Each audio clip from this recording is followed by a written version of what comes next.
Quando se diz um nome num discurso, né, nomes, como se entende a produção desse discurso? Ou quando se escuta um discurso, como se entende o entendimento desse discurso? Se você pegar pela psicologia, você vai entender da seguinte maneira: mentalmente, os homens passam da experiência sensível das coisas e atingem conceitos. Então eles vão do particular para o geral, né? Isso é uma explicação da psicologia, mas fazendo assim, indo por aí, se perde o que é dito, se perde o que é o dizer, né? E o que é que se diz quando se diz alguma coisa. Porque, então essa é a questão aqui do nosso estudo, pegando o Agamben, entendendo que o instante da nominação, quando um nome é aplicado a algo, uma coisa sensível, é aplicado a um conceito até, né? É aplicado a uma ideia. Isso é possível por causa da dizibilidade dessas coisas, né?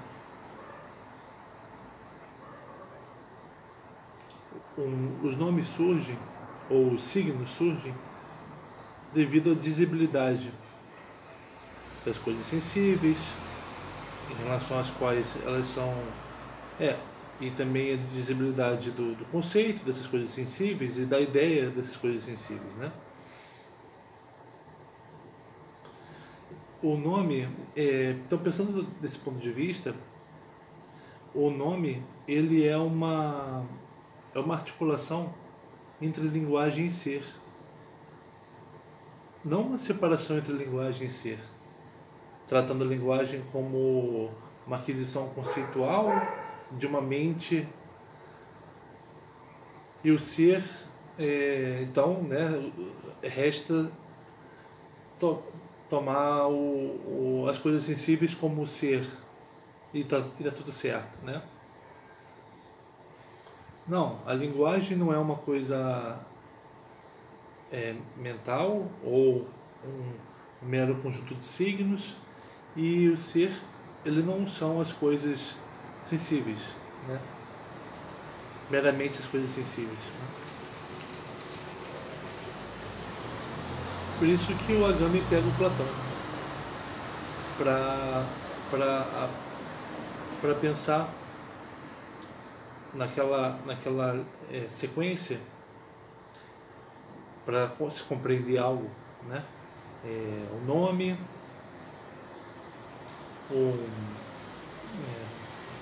uma definição, a imagem, o conceito mental,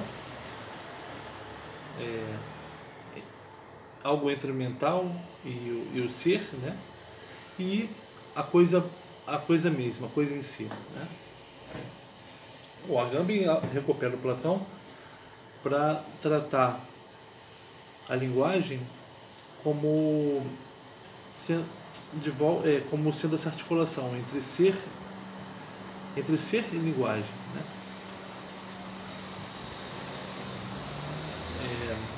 Isso por quê? Porque o Agamben reconhece que na linguagem há uma fissura, há uma separação entre o semiótico e o semântico. Entre uma linguagem, na nossa língua, nós temos um conjunto de signos, e também nós fazemos discurso, mas como fazemos discurso se não aprendemos as regras da formação de discurso, né? Como que se dá a passagem entre do signo para o semântico, ele diz assim, o signo alcança um limiar onde ele transpassa para o semântico, através da ideia.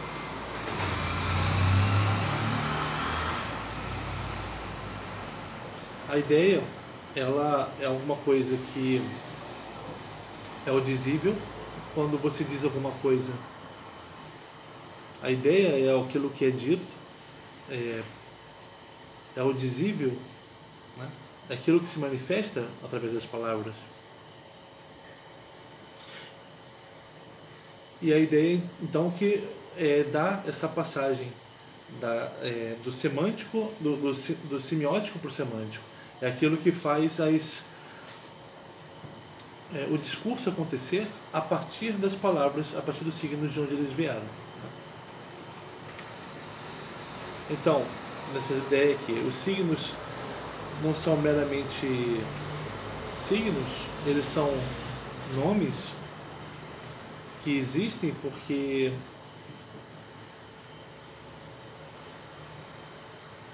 as coisas são dizíveis, né? As coisas sensíveis, até as ideias são dizíveis, né? Por isso que existem os signos. E o que faz nós conseguirmos fazer o discurso? Nós já tínhamos visto no vídeo, alguns vídeos antes, o que gera o discurso é a passagem, o que faz a passagem do intelectivo para o sensível, o que faz a passagem do signo para o discurso, é aquele espaço vazio, deixado vazio pela voz que saiu e ocupado pela fala, né? Esse espaço é a dizibilidade, né? É a dizibilidade da ideia, do nome e da coisa sensível. A partir dela, podemos dizer, podemos fazer ter uma fala que tenha um tópico. Estou dizendo sobre o que está em jogo, né? O que está em questão quando se diz alguma coisa. É preciso que isso exista. O que está em questão para que eu consiga, que é a ideia, para que eu consiga, e a ideia existe por causa da dizibilidade, né? É preciso que isso exista para que eu consiga fazer discurso.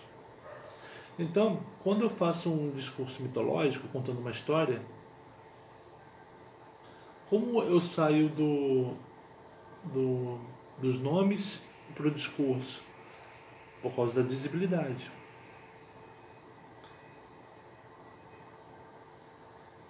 A dizibilidade que permitiu a atribuição de nomes aos deuses e às coisas que compõem o enredo.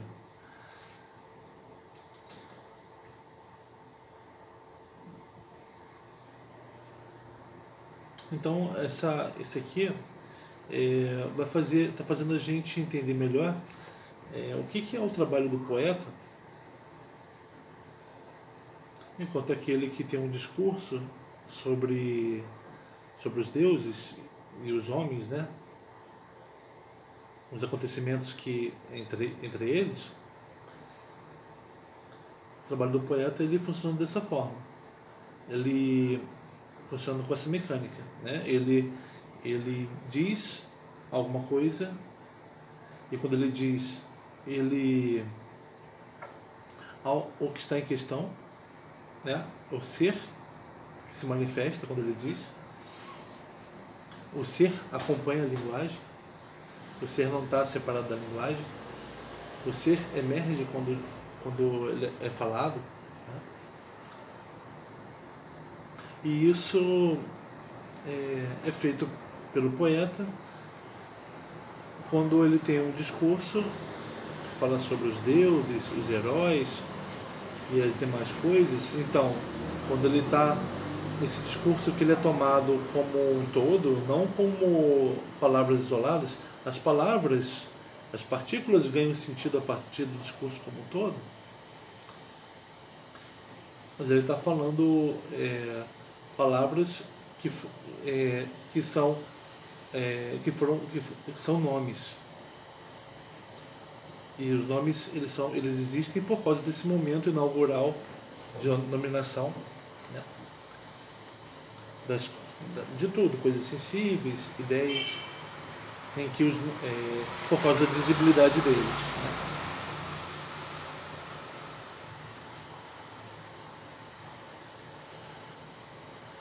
Os deuses são dizíveis, então, né? Eles têm uma dizibilidade, por isso que eles receberam aqueles nomes deles, né? O nome de cada um deles.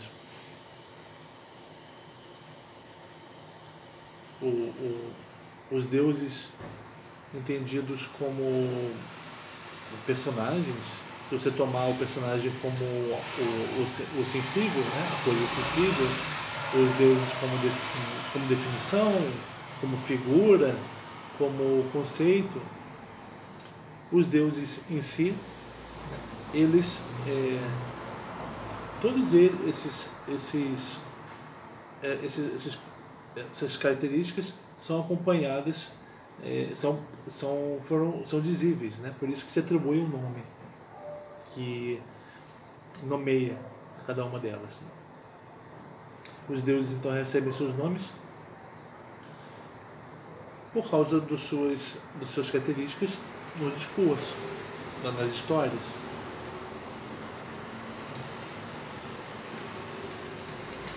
E quando se fala sobre eles, quando se evoca o nome deles, é eles que estão ali, presentes. Aquilo que nós vimos o Hesíodo falar, que a fala das musas presentifica as divindades, e o homem também, presentifica o homem para ele mesmo, a gente está vendo de uma outra forma, que tomar a linguagem como a transposição de signo para o discurso se dá por meio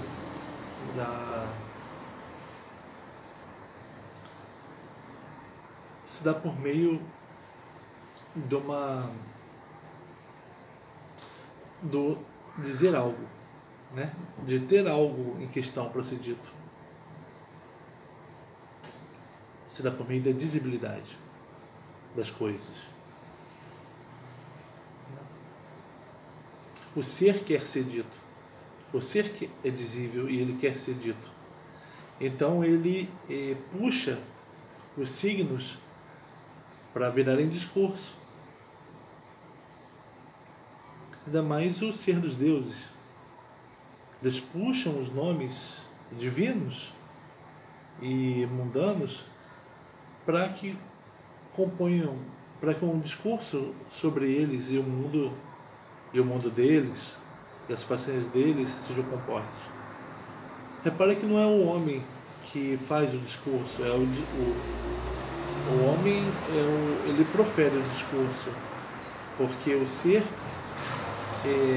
o convoca a fazer o discurso, porque o ser é dizível e ele quer ser dito, então ele puxa os signos para serem ditos.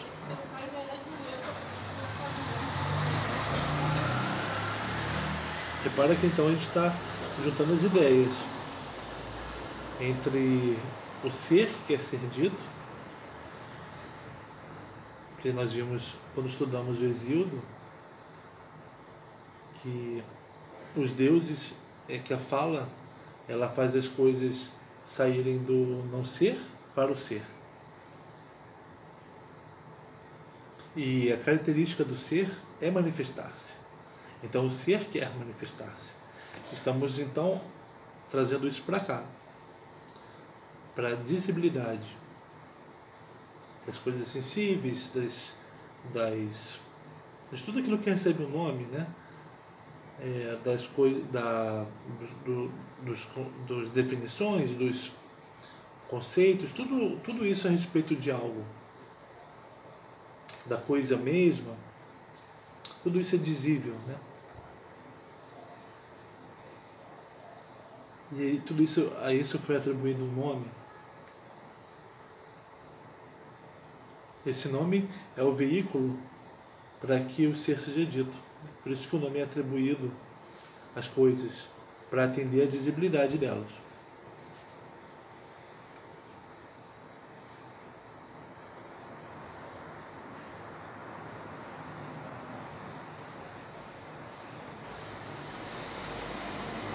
Tem o Agamben fala do Heráclito, que ele entendia que os homens que não entendiam logos, o discurso, é porque eles ficavam só no nível semântico. Eles não faziam, eles não tinham experiência do que está em questão no falar. O que está sendo dito? Eles estavam preocupados com o significado e estavam distantes do ser. O que está sendo dito? Você pode completar essa frase. O que é que está sendo dito? Tem um ser que está sendo dito, não é?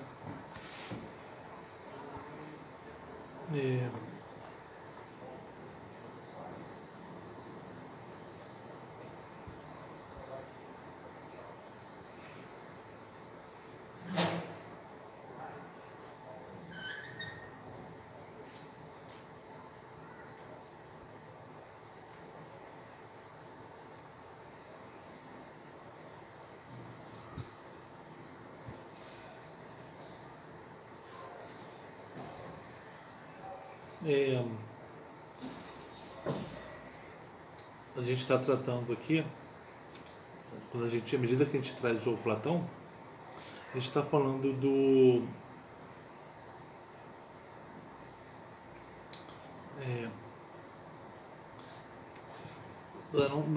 de uma forma que não separa o sensível e o intelectível, as coisas sensíveis e as ideias, as coisas sensíveis, as coisas e as coisas e as próprias coisas, né, que vimos acho que no vídeo anterior.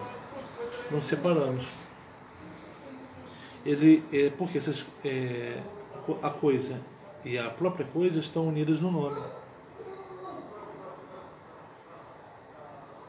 O nome as unifica. E o nome ele existe porque essas coisas são nomináveis, né? São dizíveis.